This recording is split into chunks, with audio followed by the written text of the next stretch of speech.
I was thinking to myself, why am I stopping?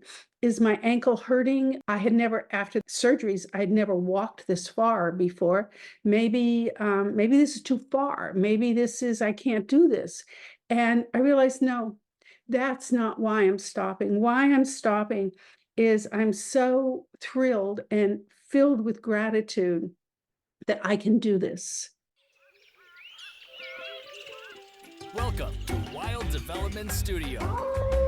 Join us as we venture into the breathtaking realm of wildlife arts and untamed adventures.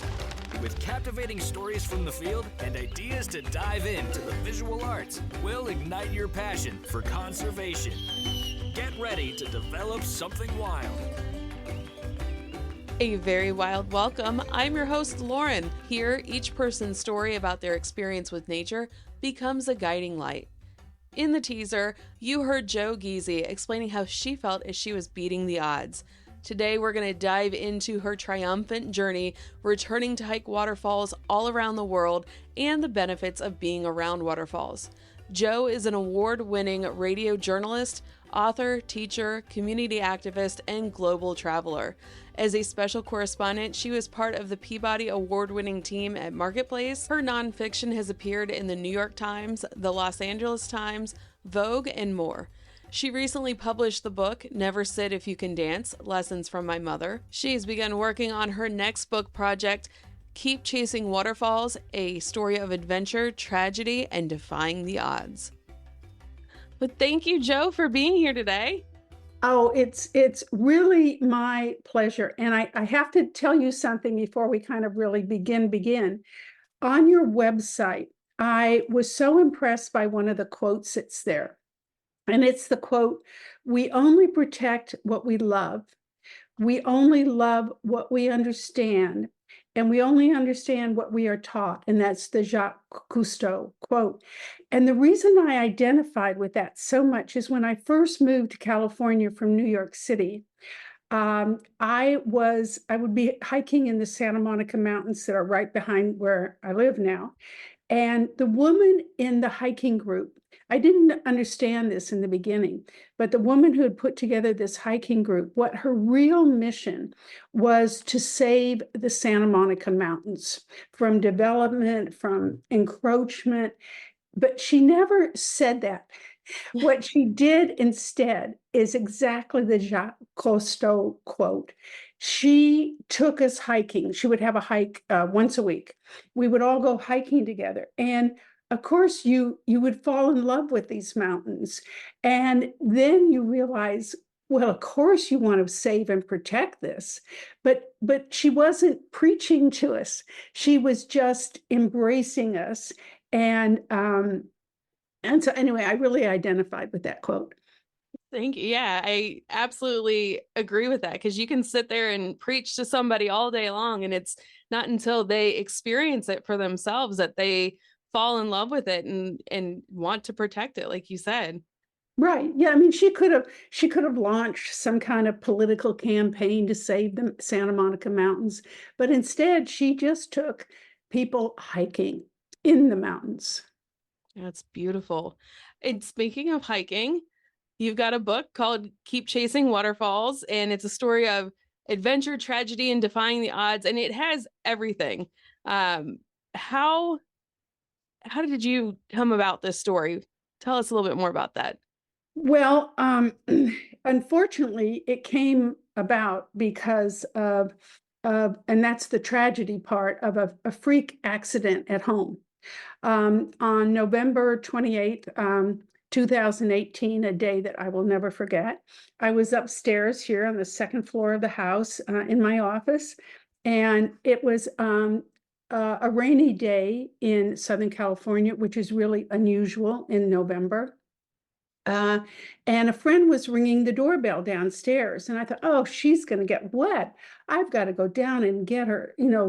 And so I ran down the steps really fast, missed the bottom two steps, went flying horizontally, and instantly knew that something major had happened. And what had happened is, it turns out, is that I had ruptured my left Achilles. And then I felt kind of like a smarty pants when my husband took me to urgent care. By this time, I'm already, using crutches immediately because I couldn't walk. And in urgent care here, I had the cell phone number of my orthopedic surgeon who had done a little work on my knee at one point. So I'm calling him from urgent care and I'm thinking, look at this. I have the cell phone number of my doctor. And but that turns out to be really a misplaced feeling. Because when the next morning, when my husband and I went in to see him, he said he had done an x-ray, urgent care had done an x-ray. It was very clear that my left Achilles was ruptured. And so this doctor, who shall remain unnamed because I don't want to file a lawsuit against him, although I could, he looked at my Achilles and said, I can do this. I can repair this. I used to do Achilles repair 20, 30 years ago. Well, if you or your husband, anybody in your family goes in seeking medical care, and whatever it could be heart, it could be anything. In my case, it happened to be Achilles. And the doctor says, oh, I used to do this 20, 30 years ago. Well, that's right. You are shaking your head no. And my husband and I should have said, thank you very much. And we'll check back with you. And we should have found somebody in this country. Now, there are not that many doctors that really specialize in the Achilles only, but we should have found one. We eventually did find one in New York. But instead we were just, I'm not walking, I'm on crutches. I'm just relieved that there's some medical person in front of me who says, oh, I can fix this. But he botched the surgery. The whole area became necrotic. And I don't think at that point I even knew the word necrosis. I'm not even sure I'd even heard it, but that just means that something is dead and dying. And where my left ankle had been and where the Achilles was, that's all in past tense. It was just a big hole that was dead. And one of the doctors in my life said she had seen him on a platform. He was supposed to be making a speech somewhere. And she said that she felt like he was so out of it at that time that she would not have been surprised if he introduced that he wasn't in charge of his theater, his surgical theater, and that he introduced the infection during the surgery. Well, we don't know that, but we do know that I ended up with 8 surgeries and no left Achilles. And when you see these sports people, like football players or basketball players, and they're lamenting that they've had an Achilles injury, but the difference is they still have one. And it just needs to be repaired and, sewn back together or something like that. He botched my surgery so badly that the Achilles died. And I have photos of it, just the largest, strongest tendon in your body. And the surgeon, this was about the 3rd or 4th surgery, and the surgeon showed it to me. It was just a slimy little mass that had curled in on itself. So that was the tragedy of this story. And what compelled me to write about it was that I'm not really supposed to be walking today or hiking, but I was determined. You are walking. Do you walk with the aid of a cane or anything? No. I spent I ended up with 8 surgeries because of that. First to repair the Achilles, but then when that got botched, then a surgery to to deal with the necrotic wound, because we didn't even know at that point what had happened to the Achilles. And so eventually I went to a physical therapy situation where there were only spinal cord injury patients there. These are patients, nobody's walking in there. They are coming in wheelchairs. They're coming in these devices where they're hooked into these things so they can stand up. And that was the population that I was a part of for 2.5 years, 3 days a week. And the physical therapist I worked with there, to his credit, said, I've never seen this situation. I've never dealt with this situation, but he found it challenging. And he's someone who is really one of these late night people. He's not an early morning person. But he was so challenged by my situation and my total dedication that he gave me an 8:30 slot in the morning, which was an hour earlier than he usually came in. But he knew that I was dedicated to not succumbing to this situation. How do you stay strong when you receive a diagnosis like that and you faced 8 surgeries? How do you keep a positive outlook? Well, that's a good question. Scientists have written about this, about how patients recover best. And some of it is pretty simple. At least it sounds simple, that if friends are like bringing you, it could be flowers, it could be a magazine. In my case, it was a neighbor who is Persian and would bring me pots of the most beautiful Persian food. And so you understand that your recovery matters to people who matter to you. And that is all helpful too. Although by that point I was using a knee scooter to get around. And people were so supportive and so helpful. It's awkward to visit patients in a hospital for anybody. You hear that a friend of yours is hospitalized. You want to be supportive, but you might think, well, what will I say to them when I get to the hospital? Maybe this will be awkward for me. And so people can tend to stay away. But there are some people who are bold enough themselves that they would come and visit me in the hospital. So a lot of it was in the beginning was the friends who really rallied around. My Persian friend once, most of the time I spent upstairs in bed with my leg elevated and ice around it, my ankle. And one friend, I'm not even sure she'd ever been upstairs in our house before, but she came upstairs and snuggled in bed with me. Yeah. And that makes a big difference, so. I'm glad you said that, because I'm always of the mind where I should just give them their privacy and let them, heal. But No, don't do it. Don't do it, because as a patient, you're so alone anyway. Yeah. And those two friends who came to visit, that was really memorable.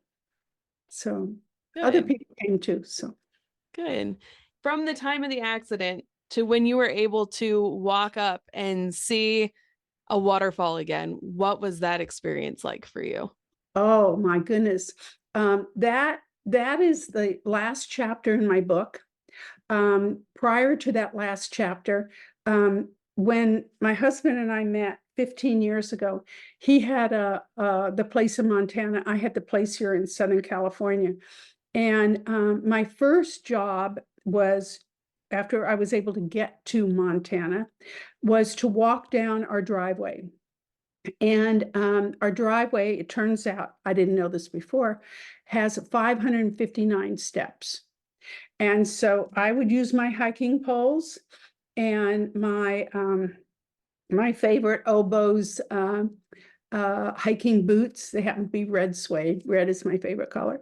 And to walk down that driveway was such an accomplishment. I mean, it was just like unbelievable. I did that.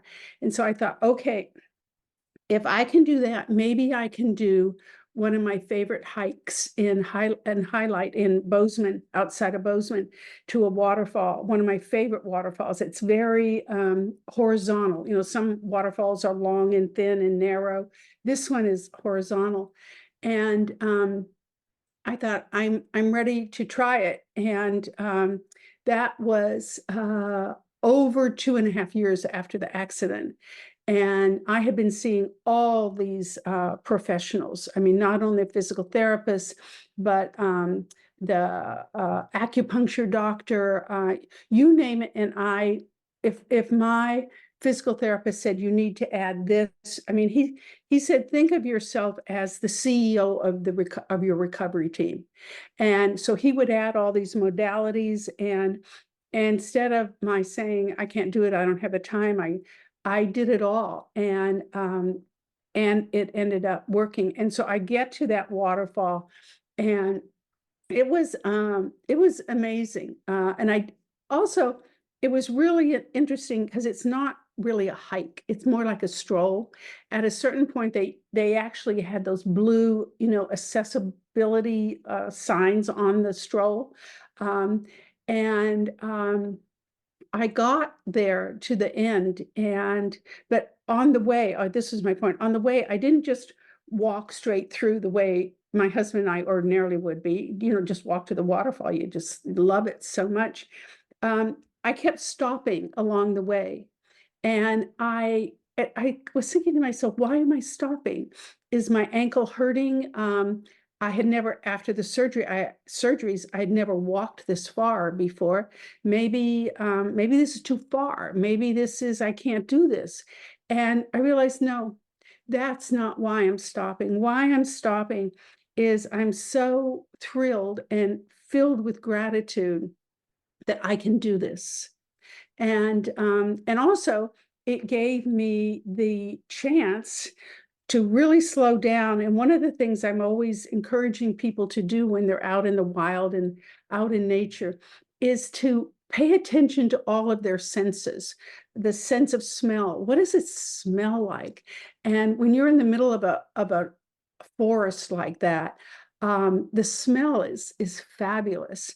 What is the touch like? There are bark on the trees that is it's just amazing to touch it. I had a friend who unfortunately is no longer with us, but she always said, trees are my relatives. And I love that because that's how I was feeling when I was back able to stroll in the wild with a waterfall destination.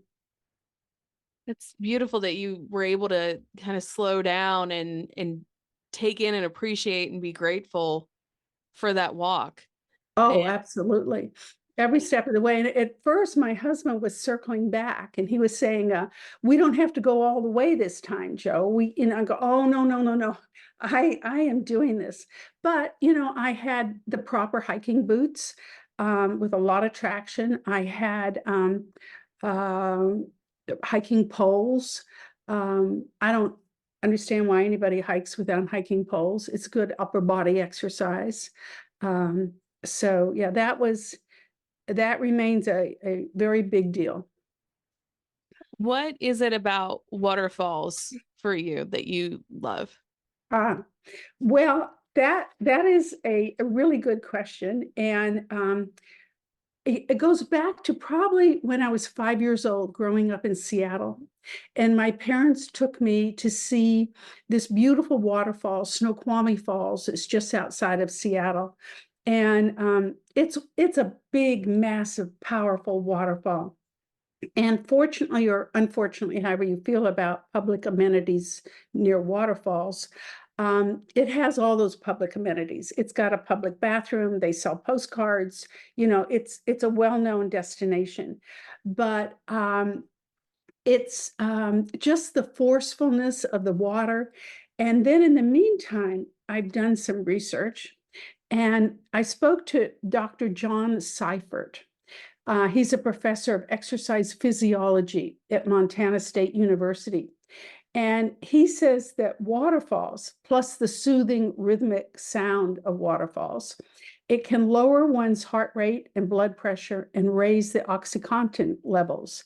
Um, and and there's also the negative air ions about it. And I think this is so cool because ions are charged particles in the air, and they can be positively or negatively charged. And ironically, it's the negative ones that are the good ones. And they have an energizing and a refreshing effect. And they're particularly abundant in forests near waterfalls and rivers and streams.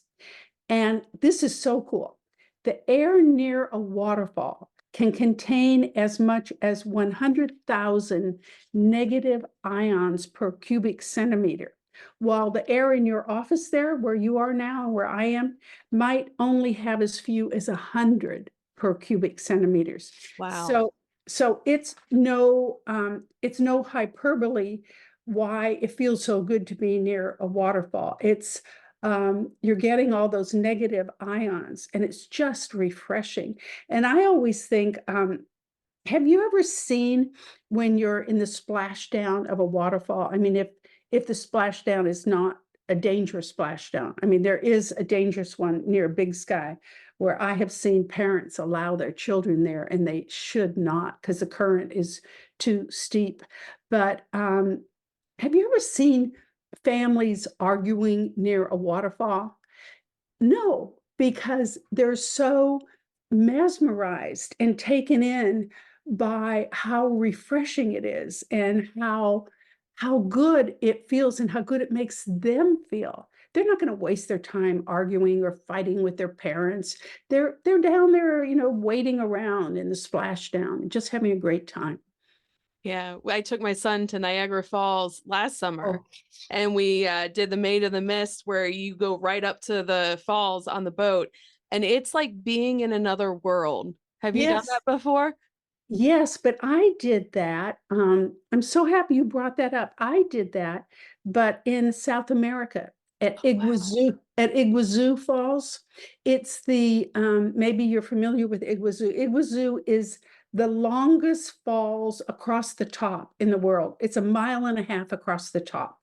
Wow. And yeah, and I thought, well, as someone who's a waterfall junkie, I have to experience this one. And uh, it was extraordinary. Of course, after it opened to the public, our grandson who we took with us said, "This is not Iguazu. It's a zoo," because they just let in too many people. Man, that's a bummer. Right. Have you seen the moon bow in Corbin, Kentucky? No, no. So there are two places in the world where it's called a moon bow. So when the moon is full and the mist coming off of the waterfall creates a rainbow, and it happens in Africa, and it also happens in Corbin, Kentucky. We've seen it a couple times. It's a very faint line, but you got to use your camera. I'll send you a picture of what it looks Okay, like. good. It's really beautiful, and people come over from all over to check it out. Well, I am curious about that because my husband is from Louisville, Kentucky. Oh, wow. Yeah, it's Right. a little bit further south. It's right on the border, but it's Okay. definitely worth a drive. Okay. So I did see a picture where you were in a hyperbaric chamber, and I'm a scuba diver, and we fear those because that means that we have done something bad. We have the bends, and you need to go to the chamber. Why did you have to go there? Well, because I had this necrotic wound and it wasn't healing.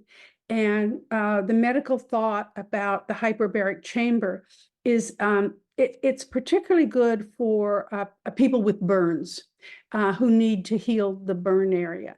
And so the thinking was that getting increased oxygen to the not the burn area, the wound area that had been my ankle, might improve the healing, because there was no healing going on. It was all dead down there. And the problem, though, is I'm also claustrophobic.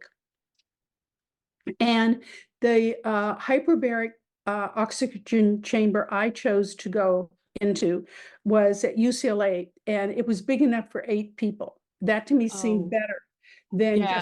just one where, I was just going to die from claustrophobia. And but it was still very, very, very difficult for me.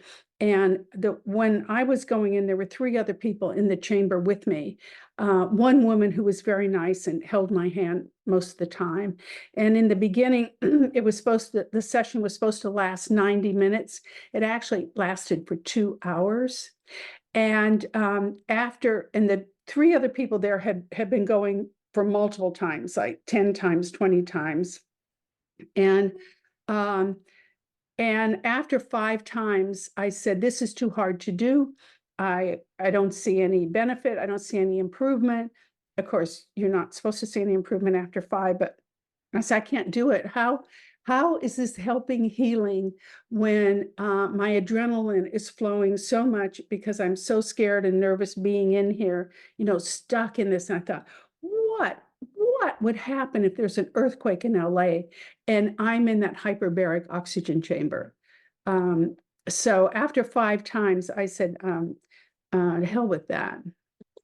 Good for you. It sounds like you were really an advocate for your own health and really took an active part in your healing journey.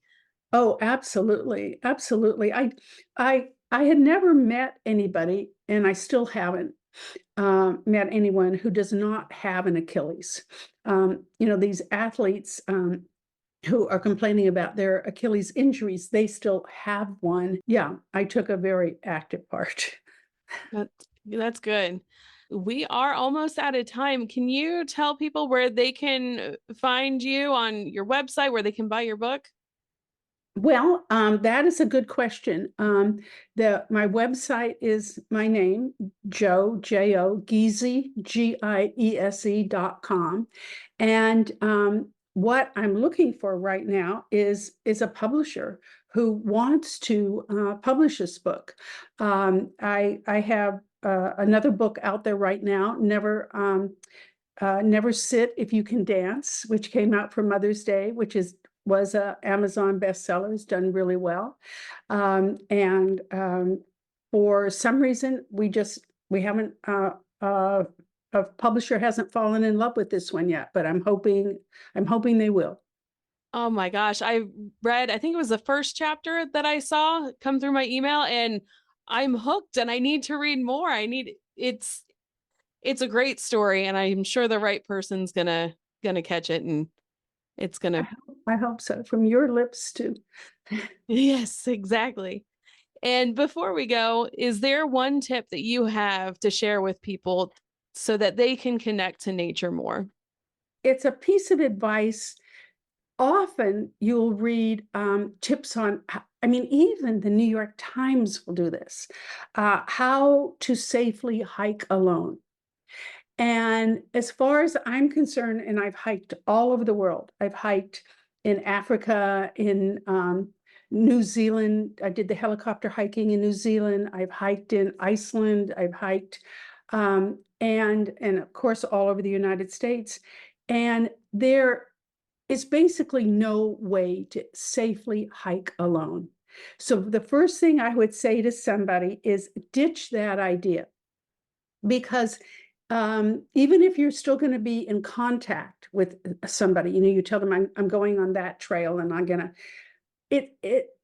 you can turn your ankle, you can twist or like in Montana, I've been hiking where all of a sudden there are 3 bears on the trail. Now, I don't want to be hiking alone by myself when less than I was going to say 30 yards. It wasn't 30 yards. It was more like 40 feet away are 3 bears.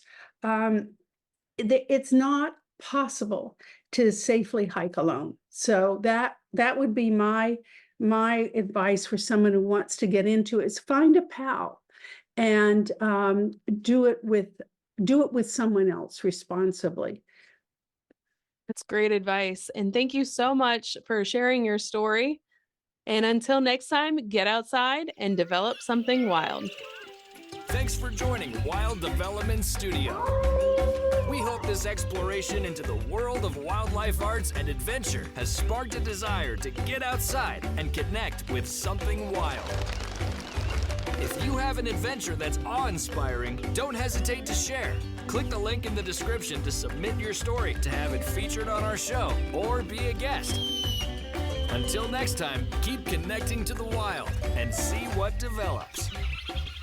The views, opinions, and statements expressed by individuals during Wild Development Studio productions do not necessarily reflect the views or opinions of Wild Development Studio or its affiliates. Participation in any activities, expeditions, or adventures discussed or promoted during our content may involve inherent risks. It is strongly advised that individuals conduct thorough research, seek professional guidance, and take all necessary precautions before engaging in any such activities. Wild Development Studio, its representatives, or employees shall not be held responsible for any injury, loss, damage, accident, or unforeseen incident that may occur as a result of participating in activities inspired by or discussed in our content. By choosing to engage with our content or act upon any information provided, individuals do so at their own risk and discretion.